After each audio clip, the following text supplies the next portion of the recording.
2 Chronicles 13. In the 18th year of King Jeroboam, Abijah began to reign over Judah. He reigned for 3 years in Jerusalem. His mother's name was Micaiah, the daughter of Uriel of Gibeah. Now there was war between Abijah and Jeroboam. Abijah went out to battle, having an army of valiant men of war, 400,000 chosen men. And Jeroboam drew up his line of battle against him with 800,000 chosen mighty warriors. Then Abijah stood up on Mount Zemaraim, that is in the hill country of Ephraim, and said, "Hear me, O Jeroboam and all Israel. Ought you not to know that the Lord God of Israel gave the kingship over Israel forever to David and his sons by a covenant of salt? Yet Jeroboam the son of Nebat, a servant of Solomon the son of David, rose up and rebelled against his Lord, and certain worthless scoundrels gathered about him and defied Rehoboam the son of Solomon, when Rehoboam was young and irresolute and could not withstand them. And now you think to withstand the kingdom of the Lord in the hand of the sons of David, because you are a great multitude and have with you the golden calves that Jeroboam made you for gods. Have you not driven out the priests of the Lord, the sons of Aaron and the Levites, and made priests for yourselves like the peoples of other lands?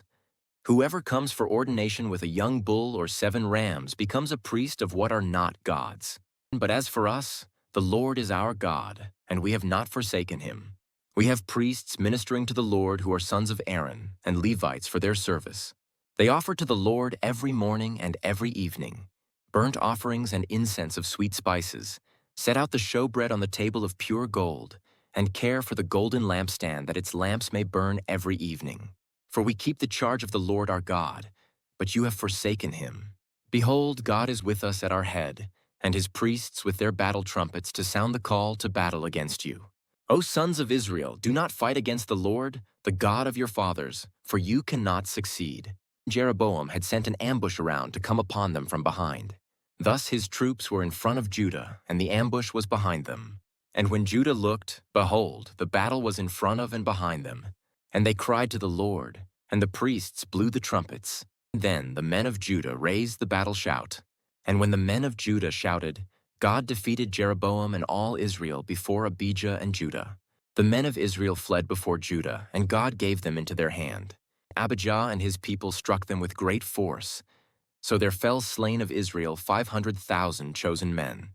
Thus the men of Israel were subdued at that time, and the men of Judah prevailed, because they relied on the Lord, the God of their fathers.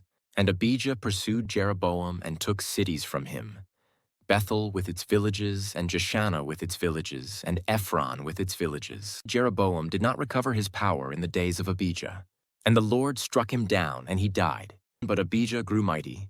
And he took 14 wives, and had 22 sons and 16 daughters. The rest of the acts of Abijah, his ways and his sayings, are written in the story of the prophet Iddo. 2 Chronicles 14. Abijah slept with his fathers, and they buried him in the city of David. And Asa his son reigned in his place. In his days the land had rest for 10 years. And Asa did what was good and right in the eyes of the Lord his God. He took away the foreign altars and the high places, and broke down the pillars and cut down the Asherim, and commanded Judah to seek the Lord, the God of their fathers, and to keep the law and the commandment. He also took out of all the cities of Judah the high places and the incense altars, and the kingdom had rest under him. He built fortified cities in Judah, for the land had rest. He had no war in those years, for the Lord gave him peace. And he said to Judah, "Let us build these cities and surround them with walls and towers, gates and bars. The land is still ours, because we have sought the Lord our God. We have sought him, and he has given us peace on every side." So they built and prospered. And Asa had an army of 300,000 from Judah, armed with large shields and spears, and 280,000 men from Benjamin that carried shields and drew bows.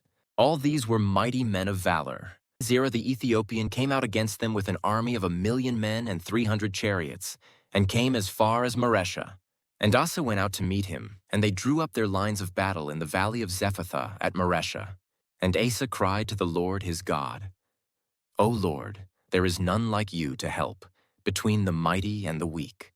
Help us, O Lord our God, for we rely on you, and in your name we have come against this multitude. O Lord, "You are our God, let not man prevail against you." So the Lord defeated the Ethiopians before Asa and before Judah, and the Ethiopians fled. Asa and the people who were with him pursued them as far as Gerar, and the Ethiopians fell until none remained alive, for they were broken before the Lord and his army. The men of Judah carried away very much spoil, and they attacked all the cities around Gerar, for the fear of the Lord was upon them. They plundered all the cities, for there was much plunder in them. And they struck down the tents of those who had livestock and carried away sheep in abundance and camels. Then they returned to Jerusalem. Chronicles 15. The Spirit of God came upon Azariah the son of Oded, and he went out to meet Asa and said to him, "Hear me, Asa, and all Judah and Benjamin, the Lord is with you while you are with him. If you seek him, he will be found by you. But if you forsake him, he will forsake you." For a long time, Israel was without the true God, and without a teaching priest and without law. But when in their distress they turned to the Lord, the God of Israel, and sought him, he was found by them. In those times there was no peace to him who went out or to him who came in, for great disturbances afflicted all the inhabitants of the lands. They were broken in pieces. Nation was crushed by nation and city by city, for God troubled them with every sort of distress. But you, take courage. Do not let your hands be weak, for your work shall be rewarded. As soon as Asa heard these words, the prophecy of Azariah the son of Oded, he took courage and put away the detestable idols from all the land of Judah and Benjamin, and from the cities that he had taken in the hill country of Ephraim. And he repaired the altar of the Lord that was in front of the vestibule of the house of the Lord. And he gathered all Judah and Benjamin, and those from Ephraim, Manasseh, and Simeon who were residing with them, for great numbers, had deserted to him from Israel when they saw that the Lord his God was with him. They were gathered at Jerusalem in the 3rd month of the 15th year of the reign of Asa. And they sacrificed to the Lord on that day from the spoil that they had brought 700 oxen and 7,000 sheep. And they entered into a covenant to seek the Lord, the God of their fathers, with all their heart and with all their soul. But that whoever would not seek the Lord, the God of Israel, should be put to death, whether young or old, man or woman. They swore an oath to the Lord with a loud voice and with shouting and with trumpets and with horns. And all Judah rejoiced over the oath, for they had sworn with all their heart and had sought him with their whole desire. And he was found by them, and the Lord gave them rest all around.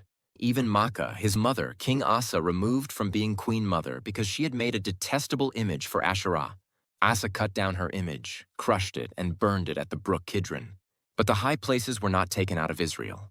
Nevertheless, the heart of Asa was wholly true all his days, and he brought into the house of God the sacred gifts of his father and his own sacred gifts, silver and gold and vessels. And there was no more war until the 35th year of the reign of Asa.